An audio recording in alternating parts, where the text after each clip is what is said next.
Bekliyorlar nereden? Ne bekliyorlar? Daha yok.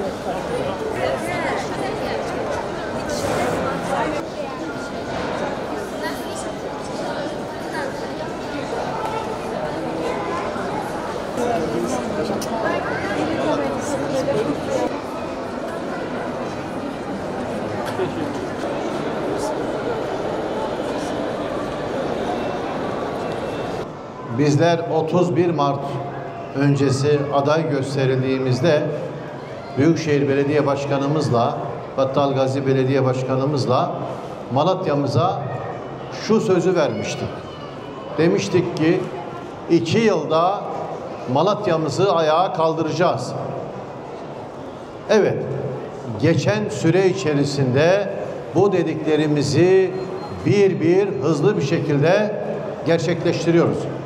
Malatya'da bir taraftan konut üretimi yaparken diğer taraftan ofis, ticarethane ve iş yeri üretimini hızlı bir şekilde hayata geçiriyoruz.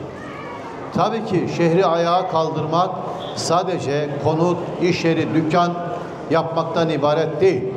Biz o zaman ne demiştik? Şehri tüm bileşenleriyle, tüm katmanlarıyla ayağa kaldıracağız.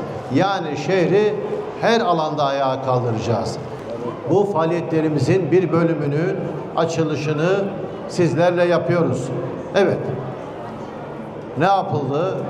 Bir yıl boyunca Yeşilyurt Belediyesi bu etkinliklerin ne kadarına destek verdi? Biraz rakamlarla bunları paylaşmak istiyorum. Şu an aktif 33 tane kursumuz var. Hanımefendilere, ev hanımlarına dönük 33 tane kursumuz var. 320 tane kursiyerimiz burada aktif kurs görmektedir. Yıl içinde de Yeşilyurt Belediyesi olarak toplam 188 tane kurs düzenledik. 7500 civarında kursiyerimizin değişik alanlarda eğitim almasını, el ürünlerini sergilemesini sağladık.